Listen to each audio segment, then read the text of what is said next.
মিছা অভিযোগৰ বিৰুদ্ধে বীৰ লাচিত সেনাই দাখিল কৰিলে এজাহাৰ 7 কোটি টকা দাবীৰ অপবাদত মিণ্টু শইকীয়াৰ বিৰুদ্ধে আইনী পদক্ষেপ যোৰহাটত নিৰ্মাণাধীন বীৰ লাচিত বৰফুকনৰ মূৰ্তিৰ বাবে বীৰ লাচিত সেনাই 7 কোটি টকা দাবী কৰিছে বুলি সংবাদ মেলযোগে কৰা অভিযোগক সম্পূৰ্ণ মিছা আৰু উদ্দেশ্যপ্ৰণোদিত বুলি আখ্যা আজি বীৰ লাচিত সেনাৰ শিৱসাগৰ জিলা সমিতিয়ে শিৱসাগৰ সদৰ আৰক্ষী থানাত দুলিয়াজানাৰ BN সিংহ পেট্ৰল পাম্পৰ মেনেজাৰ মিণ্টু শইকীয়াৰ বিৰুদ্ধে এখন এজাহাৰ দাখিল কৰিছে উল্লেখযোগ্য যে যোৱাকালি মিণ্টু শইকীয়াই এখন সংবাদমেলৰ আয়োজন কৰি যোৰহাটৰ এটা অঞ্চলত নিৰ্মাণ হোৱা বীৰ লাচিত বৰফুকনৰ মূৰ্তিৰ লগত সুসম্পৰ্কিত 7 কোটি টকাৰ দাবী উত্থাপন কৰিছিল এই বক্তব্যত লাচিত সেনা সংগঠনক কালিমালিপ্ত কৰাৰ চেষ্টা কৰা হৈছে বুলি সংগঠনটোৰ দাবী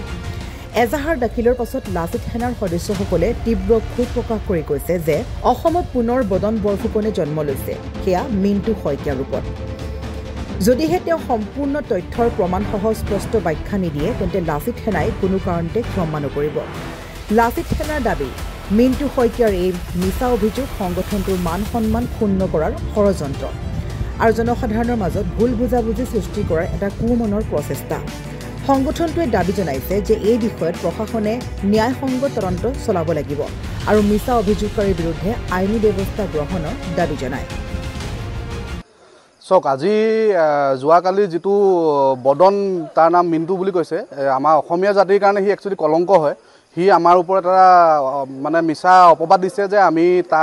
বীৰ লাচিত সেনাৰ প্ৰতিমূৰ্তি যেতিয়া আমি প্ৰতিষ্ঠা কৰিব লৈছিলো তেতিয়া আমি তাৰ পৰা হেতু পটেল BN সিং পেট্ৰল পাম্পৰ পৰা 7 কোটি টকা আমি ডিমান্ড দিছিলো বুলি যেহেতু হেতু সম্পূৰ্ণ মিছা কথা হয় হেতু হি আমাক প্ৰমাণ সহকাৰে দিব লাগিব আৰু যেতিয়ালৈকে হি প্ৰমাণ সহকাৰে দিব নোৱাৰে তেতিয়ালৈকে হি আমাৰ চকুত সদায় আমাৰ কাৰণে হি সদায় মানে অসমীয়া জাতিটোৰ কাৰণে হি সঁচা কথা ক'ব গ'লে হি এটা অপৰাধী হয় দাগী অপৰাধী বুলি ক'ব লাগিব তাক আৰু হি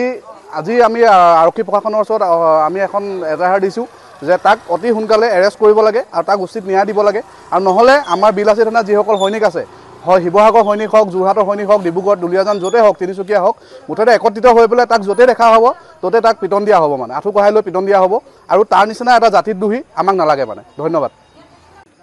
যোৱাকালি দুলিয়াজানৰ BN সিং পেট্ৰল পাম্পৰ যিজন ডাইৰেক্টৰ মিণ্টু শইকীয়া নামৰ যিজন ডাইৰেক্টৰ তেওঁ এজন আমি তেওঁক বদন বুলি আমি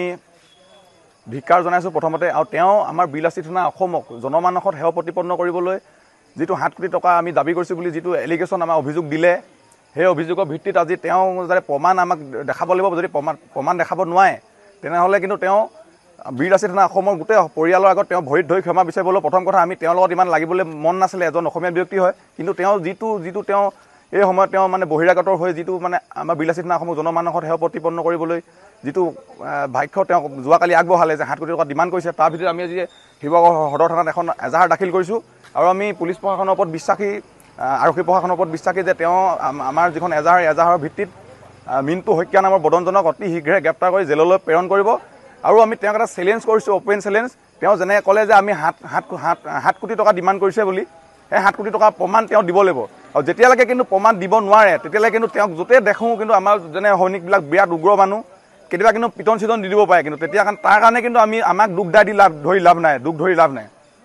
ধন্যবাদ শিৱসাগৰৰ পৰা ফৰিদ আলীৰ ৰিপৰ্ট নিউজ 8 আছাম।